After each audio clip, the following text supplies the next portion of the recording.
Revenant is based on a true story of a man named Hugh Glass, portrayed by Hugh Glass. The failed. This could have been really funny if it was Hugh Janus. Leonardo DiCaprio in the movie. But the true story of Hugh Glass is even more insane and badass than what's shown in The Revenant. Hugh Glass was born somewhere near Scranton, Pennsylvania in 1783 to Scotch-Irish immigrant parents. In his early years, Hugh was a man of the sea, until of course his ship was boarded by the infamous French pirate Jean Lafitte. Hugh was given a choice to die or become a pirate. Glass chose to become a pirate over being killed, and he lived the next few years of his life being forced to go out on murderous pirating raids and do all the things that pirates do. Finally, after about 2 years of that, Hugh escaped his pirate captors, jumping off a ship and swimming ashore in Texas. Of course, when Hugh swam ashore, he wasn't exactly safe. The Karankawa Indians patrolled those shores, and they didn't take too kindly to pirates. At the time, it was rumored the Karankawa were cannibals, and they loved nothing more than to capture, kill, and eat a European pirate. So, Glass had to make his way through their territory without a map or anything, which he did, making his way to Kansas. Glass was traveling with one other man who escaped the pirate fleet. Though they thought they were out of the woods once they got to Kansas, they weren't. They were both promptly captured by a band of Pawnee Indians. The Pawnee then hung Glass's traveling companion upside down and rammed pine needles into his skin all over his body, and then lit him on fire. Glass was forced to watch, and he was next in line. However, just as the Pawnee were about to stick his body full of pine needles and light him on fire, Hugh Glass offered the Pawnee a large packet of vermilion, a bright red powdered dye that could be used for war paint and other purposes. It worked. The Pawnee loved it, and ended up inviting Glass to live with them, and he did. He lived with the Pawnee for about 2 years. I feel like the story, if you look at it from this framework, the story seems kind of wild. Like, these guys are perfectly, I mean, they're very violent if they think you're like a murderous white guy. But then they're super chill if you're like, hey, I'm actually not a murderous white guy. Here's some gifts. Kind of doesn't make sense.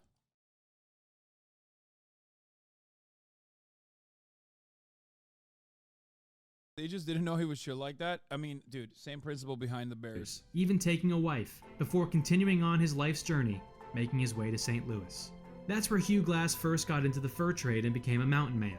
Basically, his job was living in the mountains, living off the land, trapping beavers, and selling and trading their pelts with fur companies and Indian tribes. Hugh responded to an advertisement in the Missouri Gazette by General William Henry Ashley of the Rocky Mountain Fur Company, which called for a corps of 100 men to, quote, ascend the River Missouri as part of a fur trading venture. During their journey, the corps of 100 stopped to trade with a band of Ree Indians, but the Ree didn't want to trade, and they killed a huge portion of the mountain men. Not to be outdone, the remaining mountain men set the Ree's village on fire. Many men, women, and children died in what ended up being an all-out war, which Hugh found himself right in the middle of. When all was said and done, Hugh survived, and he and 13 other mountain men started making their way towards Yellowstone to trap beavers. One fateful day on their journey, Hugh walked into a suspicious... I like the idea of just like surviving many different onslaughts, many different slaughters, to just go back and be like, all right, time to trap beavers. Time to trap beavers, I guess. He's like, yeah, just survived the gruesome murders of all of my friends that I've been working with for the past 5 years. You know, just another Thursday. Suspiciously cleared area, which ended up being a bear's nest. What happened to Hugh in that bear's nest is basically exactly what happened in The Revenant. He was mauled within an inch of his life. The bear ripped chunks off of his body and threw it to her cubs to eat. Then the cubs joined in, slashing him and tearing at him while their mother held him down. By the time the rest of Hugh's men got to him and were able to kill the bears, he was a mangled mess. He can't see, he can't speak, he can't move. The men did the best they could to bandage him, but the assumption was Hugh would be dead by the morning at best. However, Hugh survived the night. Needing to make headway, General Henry decided to have the men make a makeshift stretcher and carry Hugh the rest of the way. But after some time, trying to carry the 98% dead Hugh on a stretcher. It's kind of fucked up that, like, they just keep taking L's the bears and then murdering the bears as a consequence of the L's that we took. It ain't the bear's fault, dog. You're tasty. He's 1 HP. Over rough terrain through the mountains was starting to not make sense. Still believing Hugh was on death's door, the general decided to leave Hugh behind, leaving 2 men with him to wait for him to die. Those 2 men were Fitzgerald, an older man about the same age as Hugh, and Bridger, who was just a teenager. After 5 days, Hugh was still alive. Now, they weren't alone in the mountains. The mountain men were being pursued this whole time by the Ree Indians, because they burned down their village. Sensing the Ree were close, Fitzgerald made the call to take all of Hugh's provisions, his rifle, his shot, etc., and just leave Hugh to die. Since he was so close to death anyway, Fitzgerald and Bridger dragged Hugh's mangled, unconscious body down to the edge of a creek and left. But Hugh didn't die. After several days, Hugh came to.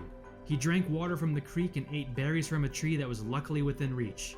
Only one of his arms and one of his legs was cooperating, the rest of his body broken, battered, and torn from the bear attack. After a few days of being conscious, Hugh became incensed that he was left for dead, and decided he was going to crawl his way, hundreds and hundreds of miles through the mountains to Yellowstone, to find the men that abandoned him. From his time living with the Pawnee, Hugh had learned to fend for himself in the wilderness. During his trek, he continued to wash and care for his wounds as he could. At one point, he saw a pack of wolves attacking a buffalo. Just fucking die, bro. That's like, at that point, it's like crazy. Like, come on, man. You survived like 100 times. Like, at a certain point, you're gonna have to die. It's so wild. I mean, the part that, like, spite caused them to overcome great odds does definitely make sense to me, because that's exactly the energy I'm on usually. But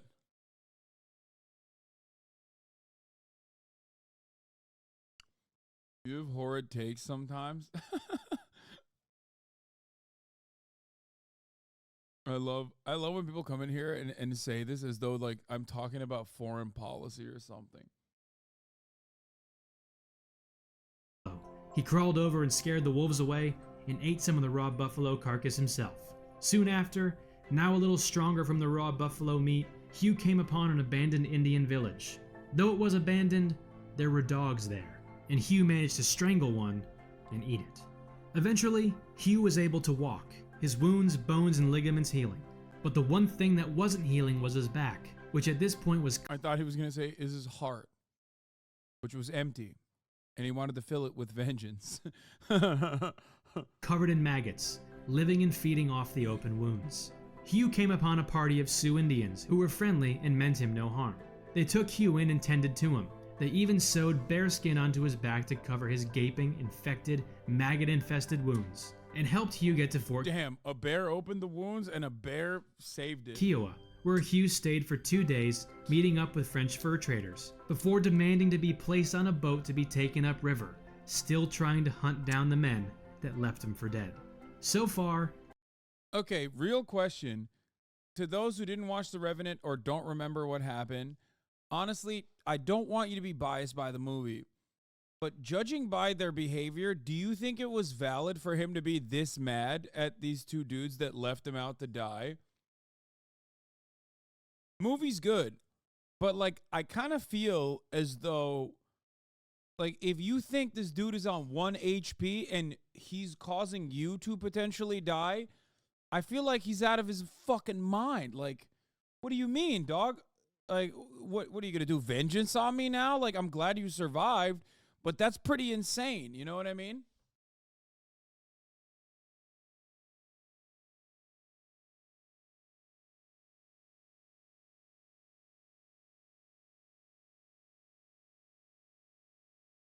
In the movie, they kill his son because I assume they wanted to make it more like they wanted to give like legal, not legal, but like moral permission, because the OG, I assume the original story makes it seem ridiculous that he went and killed them. So they wanted to make it make sense.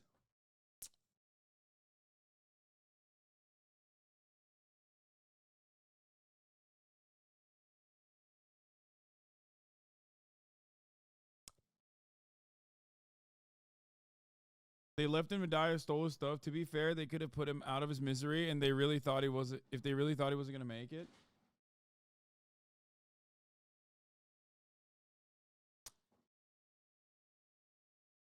Hugh had crawled, stumbled, and walked his way 250 miles. This boat upriver would take him another 300 miles in his quest for vengeance. And it did. But when Hugh, along with the French fur traders, made it to their destination, a Mandan Indian village where they would trade beaver pelts, they found the village had been overtaken by the Ree, who then murdered Glass's entire company. Again, Oh my God. Hugh was alone in Here we go, bro. These guys were so effective, it seems. Like, they were just constantly ripping everywhere they went, dude. the woods, being hunted by Indians. Again. Just as the Ree were about to capture Hugh, a heroic group of Mandan Indians swooped in. They Stop! Again? Come on, bro. Let him die, dog. What the hell is going on? rescued Hugh from certain death and delivered him to safety at the Fort Tilton trading post. At Fort Tilton, Hugh could stay and rest and take a breather. But he didn't. He didn't want to rest. All he wanted to do was hunt down Fitzgerald. 6 months after he was attacked by a bear and left for dead. 6 months of crawling through the mountains in frigid temperatures, eating raw Why are you hating on him, dog? I'm not getting it. Dude, sometimes you just gotta let it happen, dude. Listen, this many attempts, like this many instances where like nature almost murks you, you gotta be like, all right, it's done. I can't. Like, I'm not meant to survive at this point. It's like Final Destination shit, dude.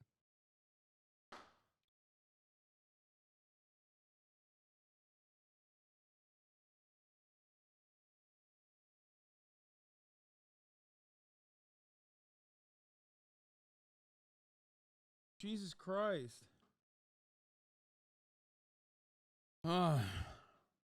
buffalo with maggots all over his back. 6 months of nothing but focus on getting his revenge.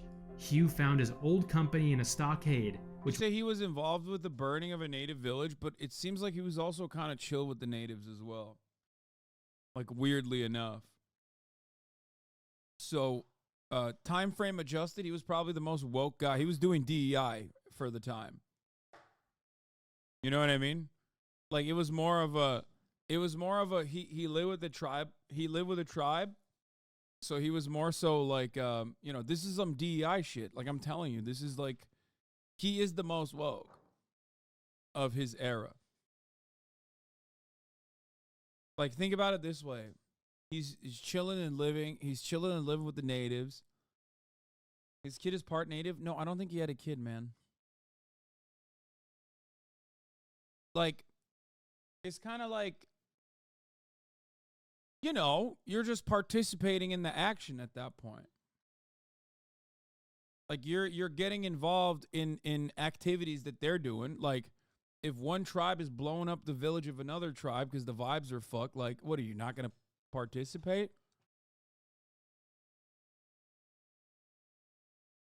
Just saying. The natives would not. Like, I guess the standard is this. Would the natives let him wear a headdress? Or would they cancel him? And I feel like the answer is they would have let him wear the headdress. Not the chief headdress, obviously. Like, that's unacceptable.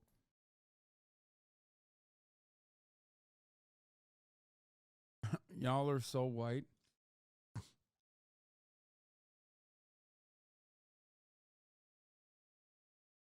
which was the new Fort Henry along the Bighorn River.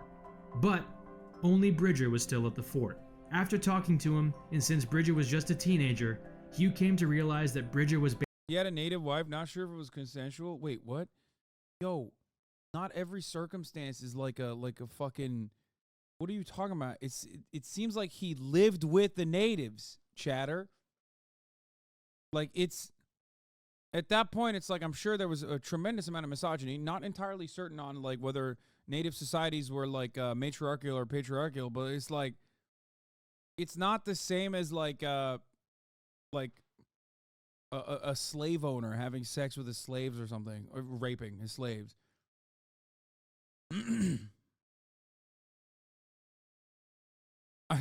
Someone said passport, bro.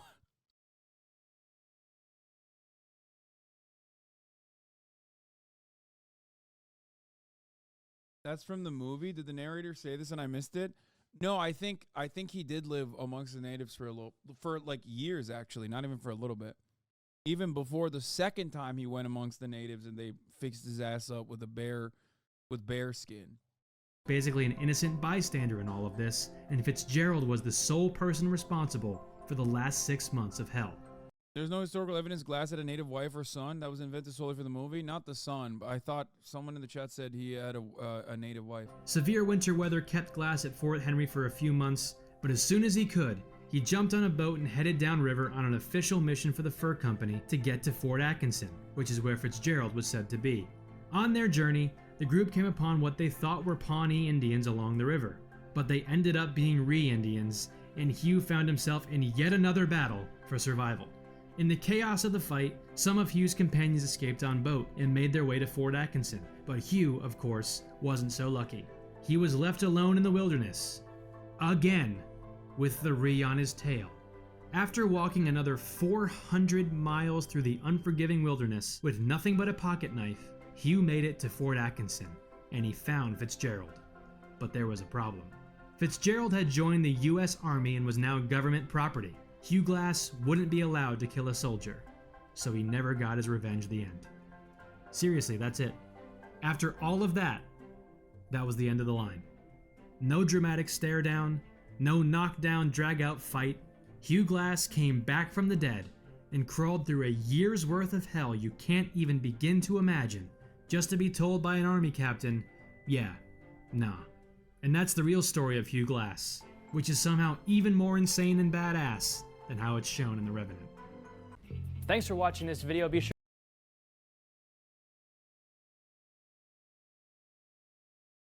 There's more. It's not this abrupt.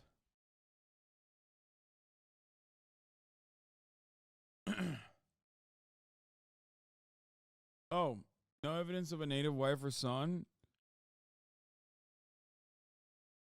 Glass did not kill or fight Fitzgerald. Very little is known about John Fitzgerald. However, he was a real person. Dude, I feel like that time is so shitty. It's so shit.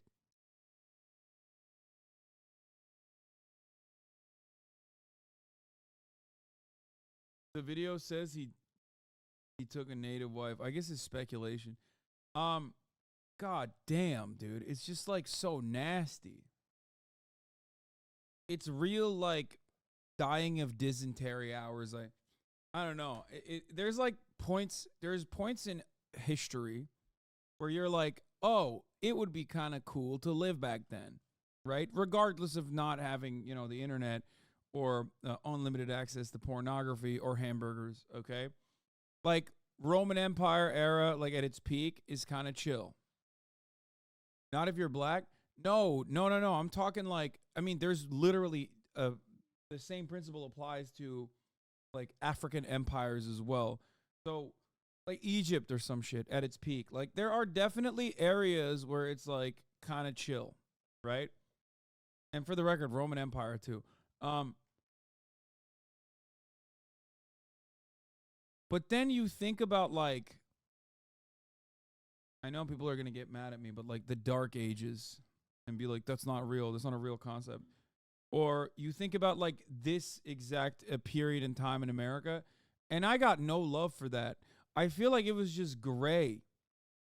Like it was just so awful. There is literally nothing that I can think of in this circumstance where I'm just like, man, that's so sick.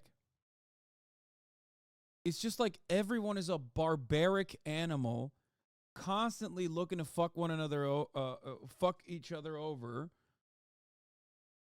It's just like so painful, the existence. no real working sewage structure and none of that. It's just nasty.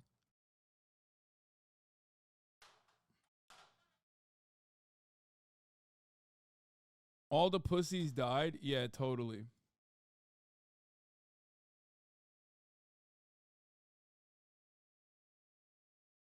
Bro, it's been horrible until like 50 years ago. I mean, some might say still the horrible. I'm just saying, like, specifically, this is the worst time, I think. Like, one of the worst.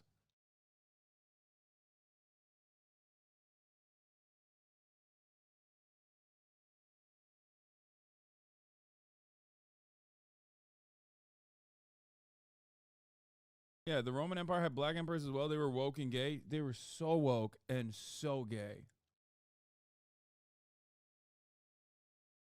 Yeah, ancient Indian cities had sewer networks that weren't replicated in Europe until the 1800s. If I'm a time traveler and get a toothache, I'm begging for a mercy kill.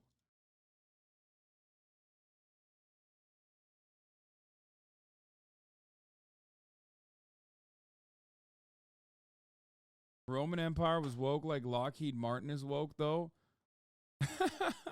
That's actually a really funny way to approach it. I mean, it's worse than Lockheed Martin in many respects. Duh. Yeah. I'm afraid I'm gonna say the classic take of, I mean, come on. It was a really long time ago, dude. We're talking people were using communal sticks to wipe their asses, okay? It's like, I feel like it's a little bit different when you talk about the Roman Empire versus like when you talk about America in 1809. You know what I mean? Like, that's a whole ass like Roman Empire's worth of time before the Roman Empire almost. I mean, I fucked up the math on that, but you get what I'm saying.